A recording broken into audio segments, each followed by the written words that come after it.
ঘন্টাখানেক আগে একটা খবর পাই যে স্কুলের সামনে স্টুডেন্টরা একটু নিজেদের মধ্যে ঝামেলা হওয়ার কিছু মারপিট করেছে।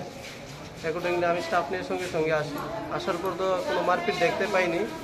তারপর এখানে গার্জিয়ানরা ছিল, গার্জিয়ানদের সঙ্গে আমাদের কথা হয়, বলছিল যে স্টুডেন্টরা নিজেদের মধ্যে ঝগড়া করে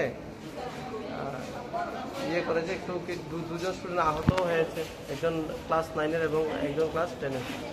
তারপর আমি হেডমাস্টার স্যারের সঙ্গে কথা বলি এবং ওনাদের দিদিমণির সঙ্গে কথা বলি, যারা ছিলেন ক্লাস টিচার ম্যাডামের সঙ্গে।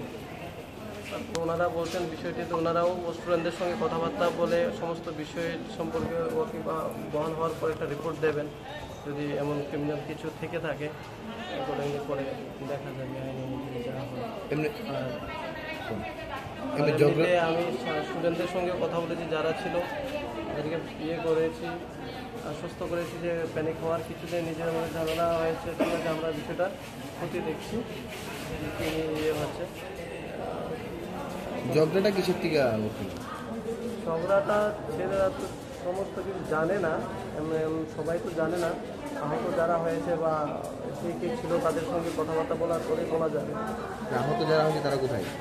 এবং চিকিৎসার জন্য নিয়ে গেছে হাসপাতালে, ওনাদের গার্জিয়ানও এসেছে, ওনাদেরকে খবর দেওয়া হয়েছে, ওনারা এসে ওনাদেরকে নিয়ে গেছেন। এর মধ্যে একজন স্টুডেন্ট বলছে ধারালো অস্ত্র, এসব কিছু কি আপনারা? এরকম তো কোনো কিছু আমরাও দেখতে পাইনি বা নেই। ধারালো অস্ত্র বলতে এটা টিচাররা বলতে পারবেন বা অন্যান্য স্টুডেন্টরা, এই জন্যই ওনাদের উপর আমি করেছি, জিজ্ঞাসাবাদ করেছি ওনাদেরকেও যে কোনো মামলা হয়েছে কি?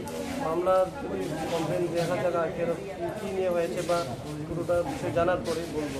তাদের মাথাতে ইনজুর রয়েছে, পায়ে ইনজুর রয়েছে, যেমন পুঁচ দেওয়া হয়েছে কিছু দিয়ে, এটা কি এরকম? এটা আমার কোনো নেই, আমি দেখিনি, আমি আসার পর ওরা ছিল না, তো আপনার বক্তব্য অনুযায়ী এরকম কাউকে দেখতে পাইনি।